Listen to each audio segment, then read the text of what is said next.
जो पॉलिटी की second book उसका चैप्टर नंबर 1, जिसमें हम पढ़ेंगे चैलेंजेस ऑफ नेशन बिल्डिंग, राष्ट्र निर्माण की चुनौतियाँ।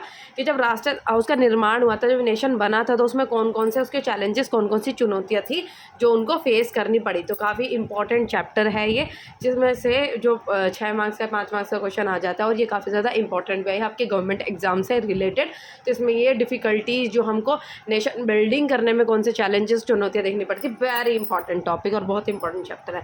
तो challenges of for the new nation. अब जो हमारा इंडिया था, जब इंडिपेंडेंस हुआ था, एक न्यू नेशन जो बना था, तो उसके इंडिपेंडेंस के बाद में काफ़ी सारे चैलेंजेस ये थे कि जो हमारी इंडिया थी, उस इंडिया उसमें काफ़ी ज़्यादा डाइवर्सिटी में लोग और काफ़ी ज़्यादा पॉपुलेशन में जो तो लोग थे, कि उसके सामने कि किस तरीके से उसको डिवाइड किया जाए, कैसे जो कंट्री को शेप किया जाए। So on the day of independence के दिन पे जब लोगों को सेलिब्रेट करता था, उस टाइम लोगों को ये नहीं पता था कि सेलिब्रेशन के दिन वो लोग अपने घर में ही नहीं रहेंगे और घर से इधर उधर उनका मतलब आना जाना लगा रहेगा, और जो अपने घर पर रुकेंगे नहीं, अपने घरों को उनको छोड़ कर रातों रात निकलना पड़ेगा। ये मतलब मिडनाइट ये सब लोगों ने सोचा नहीं था, और ये सब हुआ वहाँ पे 14 से 15 अगस्त के टाइम पे, जब इंडिपेंडेंस के टाइम पे लोगों को सेलिब्रेट करना। तो 2 goals decide on independence day पे 2 गोल जो थे वो डिसाइड किए गए थे। कौन कौन से 2 गोल्स है? पहला था डेमोक्रेटिक गवर्नमेंट की, जो गवर्नमेंट है वो डेमोक्रेटिकली होनी चाहिए। Government will run for good of all social disadvantages group. जो गवर्नमेंट है वो सभी के लिए, सभी डिसएडवांटेजेस ग्रुप के लिए चलनी चाहिए। जो गवर्नमेंट है वो सभी लोगों के लिए काम करेगी, मतलब ये नहीं किसी एक सेक्शन के लिए काम कर रही है, सभी के वेलफेयर के लिए जो गवर्नमेंट है वो बात करनी चाहिए। सो उसके बाद क्या होता है? PM Jawaharlal Nehru address special consistent assembly speech trustee with destiny. तो जो जवाहरलाल नेहरू ने उस दिन स्पीच दी थी स्पेशल कॉन्स्टिट्यूंट असेंबली में, तो स्पीच ट्रस्टी विद डेस्टिनी की जो नाम से स्पीच दी गई थी। तो 3 चैलेंजेस थे। कौन कौन से 3 चैलेंजेस थे? जो 3 चुनौतियाँ थी, कौन कौन सी थी 3 चुनौतियाँ? Shape a nation, establish democracy, ensure development for all. तो पहला क्या था? Shape a nation. जो नेशन है उसको किस तरीके से शेप किया जाए, कॉन्स्टिट्यूशनल जो है साइज डाइवर्सिटी किस हिसाब से होनी चाहिए, different culture and different religion को कैसे जो है नेशन को शेप करा जाए, देश के डिफरेंट कल्चर और रिलीजन है उनकी रिस्पेक्ट हो, उनके साथ कोई डिस्क्रिमिनेशन ना हो, और country believe not remain together for long. काफ़ी सारी कंट्रीज जो कि ये बिलीव करती कि इतनी ज़्यादा डाइवर्सिटी होने के बाद जो कंट्री एक साथ नहीं रह सकती, और इंडिया में काफ़ी ज़्यादा डिफरेंशिएट या जो लोगों डिवीजन देखने के लिए मिलेंगे काफ़ी कंट्रीज ये कहती थी। दूसरा चैलेंजेस क्या था? इस्टेब्लिश डेमोक्रेसी की, डेमोक्रेसी को इस्टेब्लिश करना इतनी ज़्यादा पॉपुलेटेड और इतनी ज़्यादा डाइवर्सिटी वाली कंट्री में। Granted fundamental right and voting right जो थे कि फंडामेंटल राइट और वोटिंग राइट सबको मिलने चाहिए। And establish parliamentary form of government की जो हमारे इंडिया में है उसमें पार्लियामेंट्री फॉर्म गवर्नमेंट इस्टेब्लिश करनी चाहिए। और डेवलपमेंट डेमोक्रेसी इन प्रैक्टिस के प्रैक्टिस डेमोक्रेसी इस्टेब्लिश करनी है practically. Ensure development of road. और थर्ड चैलेंज क्या था? कि तब सभी के लिए डेवलपमेंट होनी चाहिए, किसी एक सेक्शन के लिए नहीं, सभी के लिए डेवलपमेंट। तो 3 चैलेंजेस क्या थे? कि नेशन को कैसे शेप किया जाए, कि how to shape a nation. दूसरा था इस्टेब्लिश अ डेमोक्रेसी, और तीसरा चैलेंज था ensure development for all. So partition, हमारे इंडिया में इंडिपेंडेंस के बाद क्या हुआ था? पार्टीशन हो गया था, डिस्प्लेसमेंट एंड रिहेबिलिटेशन होनी चाहिए, विस्थापन। लोग एक जगह, अब जो 2 नेशन थ्योरी इंडिया में निकल कर आए थे, 2 नेशन थ्योरी का मतलब है इंडिया और पाकिस्तान जो है वो, इंडिया इंडिपेंडेंस के टाइम पे 2 नेशन थ्योरी जो निकल कर आई थी, तो 2 नेशन बने थे इसमें, इंडिया और पाकिस्तान। पार्टीशन होने के बाद इंडिया और पाकिस्तान 2 नेशन बने थे। तो 2 नेशन थ्योरी किसके द्वारा दी गई थी? Bye Muslim league. And India consist of not 1 but 2 people. ये कहते थे मुस्लिम लीग कि जो इंडिया है उसमें 2 तरीके के लोग रहते हैं, जो कि हिंदू है और मुस्लिम है। डिमांडेड पाकिस्तान, जो मुस्लिम लीग ने इसने डिमांड की थी कि एक सेपरेट कंट्री होनी चाहिए, जो कि मुस्लिम लोगों के लिए सेपरेट कंट्री होनी चाहिए, और जिसका नाम है पाकिस्तान। जहाँ जहाँ पर मुस्लिम मेजोरिटी रहेगी वो मुसलमानों के लिए अलग कंट्री होनी चाहिए। लेकिन जो कांग्रेस थी वो उस चीज़ को अपोज करती थी। Congress oppose this and competition between Congress and Muslim League. उसके दौर के बीच में कंपटीशन होना शुरू हो गया कांग्रेस के बीच में और मुस्लिम लीग के बीच में। And British led decision and creation Pakistan. And British ने ये डिसीजन लिया और पाकिस्तान को क्रिएट करने के लिए उन्होंने कहा कि भाई पार्टीशन जो पाकिस्तान है वो बनेगा। अब प्रोसेस ऑफ पार्टीशन, अब जो पार्टीशन की जो विभाजन की जो प्रक्रिया थी वो काफ़ी ज़्यादा डिफिकल्ट थी, क्योंकि भाई जो लोग अपनी जगह पर घरों पर रह रहे थे इतने टाइम से उन्होंने बनाया था। अब इंडिपेंडेंस के टाइम पर जब वो लोग उनका टाइम जीना चाह रहे थे, इतने टाइम से रूल में रह रहे थे, उसके इंडिपेंडेंस का टाइम आया तो लोगों को अपना घर छोड़ना पड़ेगा। जहाँ पर वो रह रहे थे वहाँ से छोड़ कर सबको अपने घर में रातों रात निकलना पड़ेगा। और कब कैसे निकलना पड़ जाएगा कि भाई उनको पहले से नहीं बताया गया, उसी टाइम ये कहते हैं भाई यहाँ से छोड़कर जाना है। तो बहुत ही पेनफुल डिसीजन था। Decided follow principle of religious majority and Muslim. उन्होंने कहा था कि जहाँ पर मुस्लिम मेजोरिटी रहेगी वो पाकिस्तान बनेगा, और जहाँ पर हिंदू मेजोरिटी रहेगी वो हिंदुस्तान, जो कि इंडिया में। और ये काफ़ी ज़्यादा एक डिफिकल्ट फैसला था। तो पहले कौन कौन सी प्रॉब्लम्स थी? पहले क्या थी? Because Muslim majority 2 places. अब ये कहा गया जहाँ पर मुस्लिम रहेगी वो मुसलमानों का एरिया हो जाएगा, पाकिस्तान बन जाएगा। लेकिन प्रॉब्लम क्या थी, जो मुस्लिम मेजोरिटी वो 2 जगह थी, जो कि वेस्ट में थी, ईस्ट में। अब वेस्ट ईस्ट एक कैसे हो जाए, दोनों पास में हो तो उनको जोड़ा भी जाए, लेकिन वेस्ट और एक ही, तो 2 जगह की डिमांड की गई कि जो वेस्ट में होगा वो पाकिस्तान बनेगा और जो ईस्ट में होगा वो बांग्लादेश बनेगा, जो कि मुसलमानों के, जो अब बांग्लादेश है। तो यहाँ पे पहले ईस्ट पाकिस्तान की डिमांड करी जा रही थी, वेस्ट पाकिस्तान तो बन गया, लेकिन ईस्ट पाकिस्तान की डिमांड भी करी जाती, लेकिन आज वो क्या है, बांग्लादेश बन गया है। तो इस चीज़ को इंडिया ने सपोर्ट नहीं किया कि ये दोनों चीज़ें कैसे एक साथ जुड़ सकती है, it is not a possible, क्योंकि बीच के इंडिया का पार्ट का फिर क्या होगा। ऑल मुद्दे सेकंड क्या था, all Muslim not wanted to be in Pakistan. जितने भी मुसलमान थे, ज़रूरी नहीं कि सारे मुसलमान जो है वो पाकिस्तान में जाना चाहते हो, कुछ मुसलमान चाहते थे कि भाई हम इंडिया में ही रहना चाहते हैं, लेकिन ये चॉइस मिली थी, जो पाकिस्तान में जाना चाहता है वो पाकिस्तान चले जाए, जो इंडिया में आना चाहता है वो इंडिया में आ जाए। तो क्या था कि माइनॉरिटी और मेजोरिटी में दोनों कम्युनिटीज जो थी वो अलग अलग जगह पर डिवाइड हो गई थी। सो खान अब्दुल गफर खान जो थे लीडर थे of north western frontier provinces, जिसको कहा जाता है फ्रंटायर गांधी, जो कि अपोज किसको करते थे, 2 नेशन थ्योरी को इन्होंने अपोज किया था।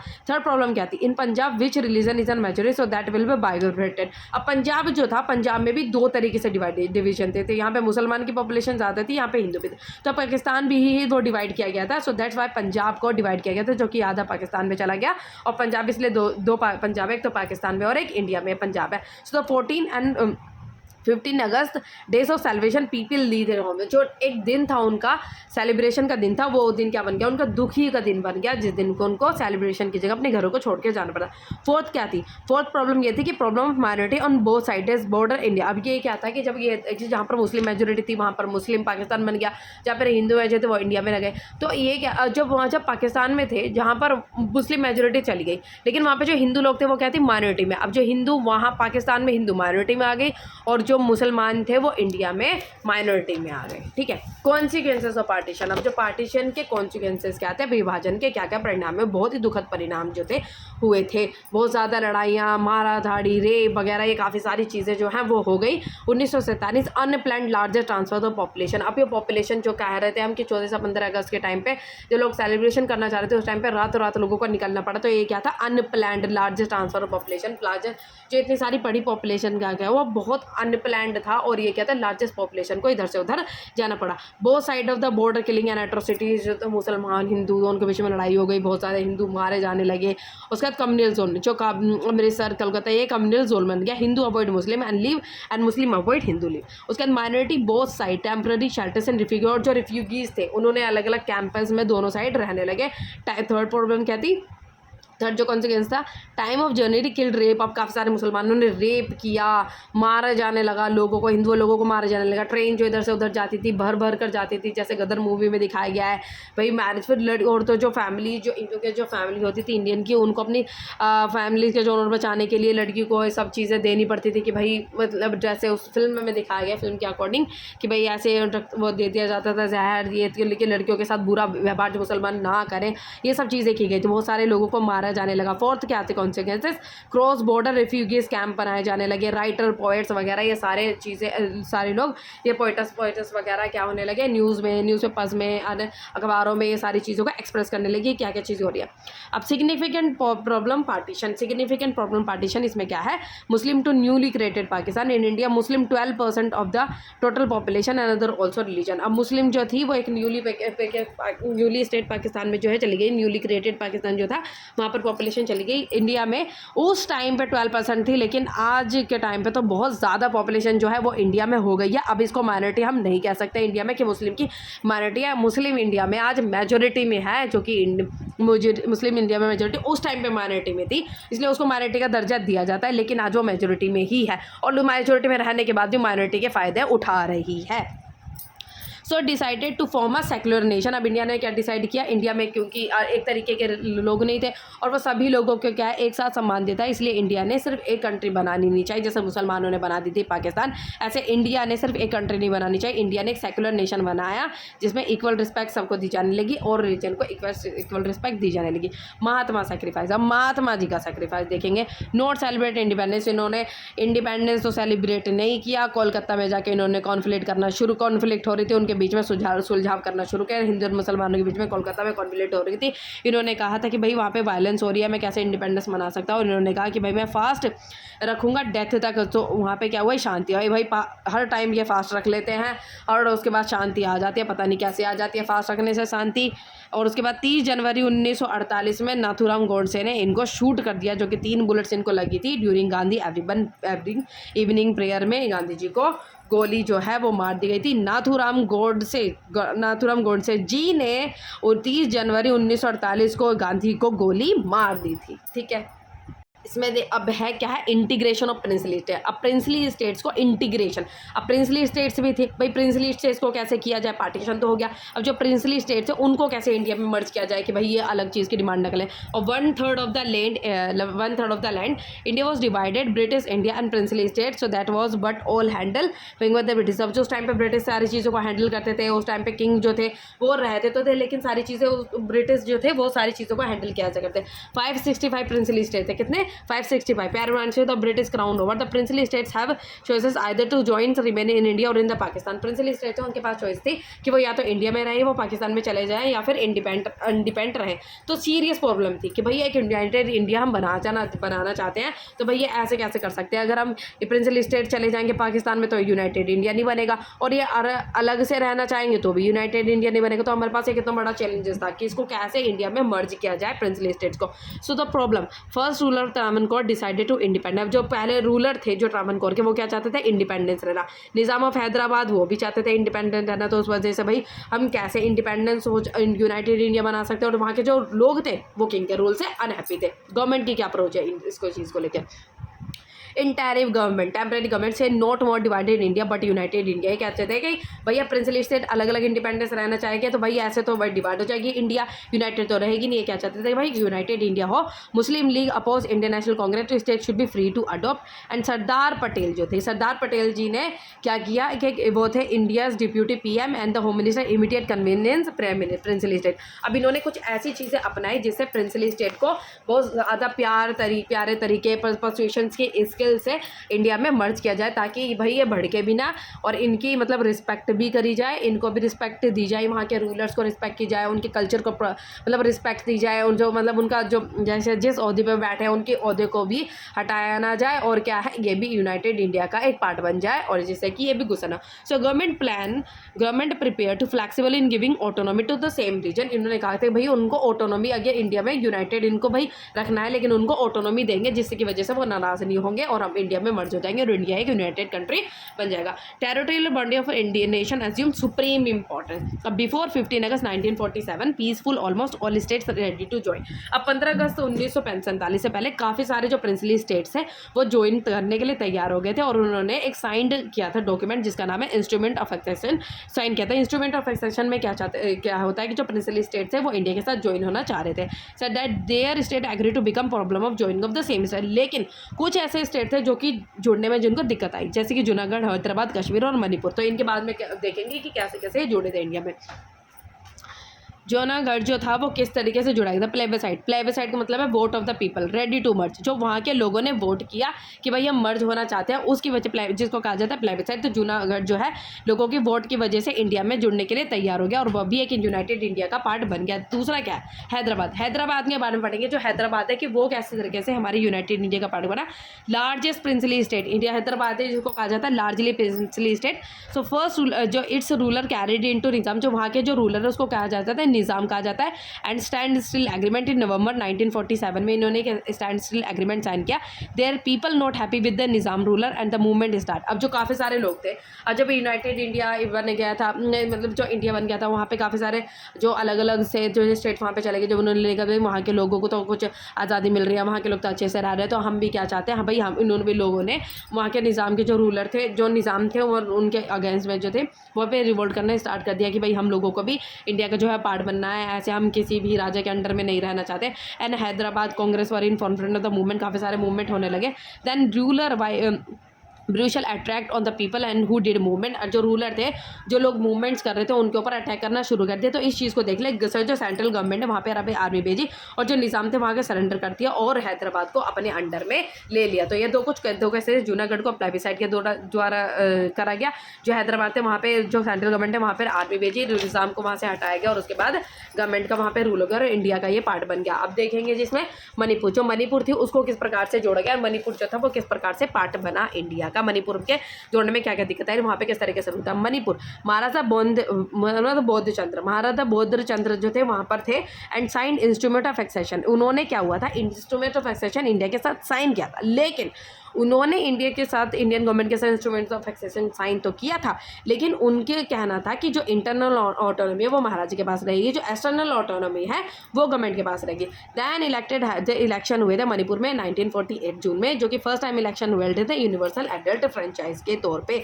तो मणिपुर स्टेट गवर्नमेंट महाराजा प्लस महाराजा, और वहाँ पे दो तरीके की सरकार वहाँ पे चल रही थी, जिसको महाराजा भी कह सकते हैं और गवर्नमेंट भी कह सकते हैं। Then government of India succeed in persuing the Maharaja, और उसके बाद जो गवर्नमेंट ऑफ इंडिया थी वो महाराजा को मनाने में तैयार हो गई थी और वहाँ पे उन्होंने जो एग्रीमेंट साइन करवा लिया था सितंबर 1949 में। लेकिन जो लेजिस्लेटिव लेकिन उन्होंने कंसल्ट नहीं किया था किससे, elected legislative assembly of Manipur से कंसल्ट नहीं किया था कि भाई तुम लोगों ने गवर्नमेंट ऑफ इंडिया के साथ कैसे हाथ मिला लिया, तुम लोगों ने कैसे मर्ज कर लिया हम लोगों के साथ, तो तुम लोगों ने बात नहीं की, इसकी वजह से इनके बीच में थोड़ा बहुत मतलब कॉन्फ्लिक्ट सी अराइज हो गई थी। तो इसका हो गया था, लेकिन ये इंडिया में मर्ज हो गया। फिर आता है रीऑर्गेनाइजेशन ऑफ स्टेट्स को कैसे रीऑर्गेनाइज किया गया था। जितने सारे स्टेट्स थे, जो हम आज हम शेप देखते हैं कि कैसे भाई यूपी अलग है, ये सब अलग अलग अलग, कैसे भाई किस तरीके से स्टेट को रीऑर्गेनाइज किया गया था। Now challenges to draw internal boundaries. अब बाउंड्रीज तो आउटसाइड तो बन गई थी कि भाई कैसे ये अलग अलग कैसे देश है, लेकिन इंटरनल बाउंड्रीज का क्या करें, कौन ये चैलेंजेस थे इंटरनल बाउंड्रीज को करने के लिए, so that the linguistic and culture purity no reflected without affecting unity. अब चैलेंजेस क्या थे, इंटरनल बाउंड्रीज तो बना लेते, लेकिन सबसे बड़ा चैलेंजेस क्या था कि लोगों के कल्चर को और लिंग्विस्टिक को कोई भी ज़्यादा इफेक्ट ना पड़े लोग क्योंकि इससे क्या होगा कि यूनिटी पे बहुत ज़्यादा इंपैक्ट करेगा। अगर लोगों को थोड़ा सा भी अंदर से लगता है कि भाई हम लोगों की लैंग्वेज को ना ज़्यादा रिस्पेक्ट दी जा रही है, हम लोगों के कल्चर को रिस्पेक्ट नहीं दी जा रही है, बाउंड्रीज बना ली गई, अब भाई हम लोगों को तो ये क्या है, यूनिटी को इफेक्ट करेगा। तो इस वजह से बाउंड्रीज क्रिएट करनी थी ताकि लोगों को ये ना लगे, फील ना हो। At time of the colonial rule, जब कॉलोनियल का रूल था तो उस टाइम पे बॉर्डर्स डिसाइड किए गए थे एडमिनिस्ट्रेशन के तौर पे और सप्लाई के तौर पे, कि भाई जब ब्रिटिशर्स ने इस हिसाब से बॉर्डर्स डिवाइड किए गए थे जाके जैसे वो अपना एडमिनिस्ट्रेशन चलाते हैं और जिस हिसाब से वो सप्लाई चीज़ों की करते हैं। लेकिन अब हम लोगों की बारी थी, इंडिया की बारी थी, लोकल वहाँ की गवर्नमेंट की बारी थी कि अब कैसे जो है इंडिया की बाउंड्री जो है वो डिसाइड की जाए। 1920 में नागपुर सेशन हुआ and many provincial and Congress committee for creating linguistic zone. After partition of government fear to merge state on the basis of language. Partition के बाद गवर्नमेंट को डर था कि भाई हम लैंग्वेज के हिस्से मतलब लैंग्वेज के हिसाब से अगर हम इनको सेपरेट तो करेंगे, कर तो देंगे, लेकिन भाई इनके बीच में क्या हुआ कि लोग प्रोटेस्ट ना करने लग जाएं, लड़ाई ना करने लग जाएं, ये सब चीज़ें दिक्कतें ना हो जाए। भाई बहुत डर था जब इन्होंने पहला स्टेट बनाया था 1953 में, तो एक डर था कि भाई अगर बना तो लिया है लेकिन भाई ये डर मतलब लड़ाई वड़ाई ना होनी शुरू हो जाए। तो लीड अप्रोच कौन, अब क्या होता है कि वशंधरा मूवमेंट जो था, विशंधरा मूवमेंट जो बनाया गया था वो था मूवमेंट ऑफ सेपरेशन आंध्र। एक सेपरेशन आंध्र प्रदेश आंध्र के बारे में एक मूवमेंट जो चलाया गया था। इन्होंने क्या डिमांड किया था, demanded Telugu speaking area should separate from the Madras province, कि जो तेलुगु स्पीकिंग एरिया है मद्रास प्रोविंसेस से इसको अलग होना चाहिए। एंड पोटी श्रीमल्लन जो कि कांग्रेस के लीडर थे, कांग्रेस के साथ के लीडर थे, वो गांधी को फॉलो करते हुए तो उन्होंने भी 5 से 6 दिन का फास्ट रखा था, लेकिन भाई इन्हीं की तो डेथ हो गई और लेकिन आंध्र प्रदेश जो है वो बन गया, आंध्र एक अलग बन गया। People largest number two the seat, काफ़ी सारे लोगों ने रिवोल्ट करना शुरू कर दिया, भाई उसको तो बना दिया, हम लोग भी इस तरीके से चाहते हैं। And approve. और उसके बाद क्या हुआ, जो स्टेट्स की थी आंध्र जो था वो दिसंबर 1952 में उसको अप्रूवल मिल गई। एंड काफ़ी सारे लोगों ने भी अलग अलग तरीके के स्टेट्स की डिमांड होनी शुरू गई कि आंध्र को तो बना दिया, हम लोग भी लिंग्विस्टिक स्टेट बनाना चाहते हैं, लैंग्वेज के हिसाब से बनाना चाहते हैं। उसके बाद स्टेट रीऑर्गेनाइजेशन कमीशन बनाया गया था 1953 में, जिसने एक्सेप्ट किया था boundaries of state should affect the जो बाउंड्रीज ऑफ डिफरेंट लैंग्वेज की जो बाउंड्रीज जो थे वो स्टेट्स की इस तरह से डिवाइड की जाएंगी ताकि लैंग्वेजेस के हिसाब से। तो स्टेट रीऑर्गेनाइजेशन कमीशन जो कि पास किया गया था 1956 में, उसने 14 स्टेट और 6 यूनियन टेरिटरीज जो थी बनाई गई थी। वेरी इंपॉर्टेंट है ये। फिर certain states according to languages sphere. अब ये था कि भाई कुछ लैंग्वेजेस तो बनाया गया, लेकिन अगर सारे लैंग्वेजेस को स्टेट्स को ऐसे ही लैंग्वेजेस के हिसाब से बनाए नहीं तो माइनॉरिटी लैंग्वेज का क्या करेंगे, माइनॉरिटी लैंग्वेज को क्या करेंगे, माइनॉरिटी लैंग्वेज तो गुस्सा हो जाएगी। माइनॉरिटी लैंग्वेज को भाई उनको भी रिस्पेक्ट देनी ज़रूरी है, क्योंकि भाई हम लोग सेकुलर नेशन है हम लोगों का, और एक साथ में यूनिट चाहते हैं, इक्वालिटी चाहते हैं, और माइनॉरिटीज़ को भी रिस्पेक्ट करेंगे। तो इसीलिए final result is good and now unity in diversity. तो इस तरीके से बाद में स्टेट्स क्रिएट किए गए ताकि हमारे इंडिया में अलग अलग तरीके की लैंग्वेज तो, लेकिन उन लैंग्वेज को, उनके लैंग्वेजेस को, उनके कल्चर को भी मर्ज साथ में किया गया ताकि उनको गलत ना लगे और उनको भी यहाँ तक कि हमारी कंट्री में यूनिटी रहे डाइवर्सिटी के बाद भी। तो final result is good now unity in diversity, then now part to follow politics और the all the people other than the English elite. अब लोगों को पॉलिटिकल में पहले क्या लोगों को लगता था कि भाई उन लोगों को ही चांस मिल रहा है जो इंग्लिश में पढ़े लिखे हैं और जो अमीर है उन लोग, लेकिन पॉलिटिकल पार्टीज फिर बाद में उन लोगों के लिए भी सबके लिए ओपन हो गई, जो जैसे कुछ नॉर्मल लोग थे उन सब के लिए भी, कि सभी के लिए पॉलिटिक्स है। जो चाहता है कि भाई इसमें इलेक्शन लड़ना वो नॉर्मली इसमें लड़ सकता है। तो इम्प्रूव पॉलिटिकल स्ट्रक्चर को भी इम्प्रूव किया गया and giving everybody chance to enter in the politics. और सभी लोगों को चांस जो है वो दिया गया कि सभी लोग, अगर कोई भी व्यक्ति जो पॉलिटिक्स में जाना चाहता है, पॉलिटिक्स में इंटरफेयर करना चाहता है, वो चाहता है कि भाई वो भी अच्छे तरीके से गवर्नमेंट चला सकता है, उसके साथ भी कुछ ऐसा है, उसके दिमाग में कुछ ऐसी चीज़ें हैं कि भाई वो ज़्यादा अच्छी गवर्नमेंट चला सकता है, तो वो कर सकता है, तो वो पार्टीज में ले सकता है। तो इस तरीके से पॉलिटिकल स्ट्रक्चर भी ठीक किया गया। तो ये चैप्टर था फर्स्ट, कंप्लीट हो गया। बहुत ही अच्छा चैप्टर और बहुत ही प्यारा चैप्टर, और इसमें काफ़ी सारी चीज़ें थी जो इंपॉर्टेंट थी। तो ये चैप्टर कंप्लीट हो चुका है एंड ओके।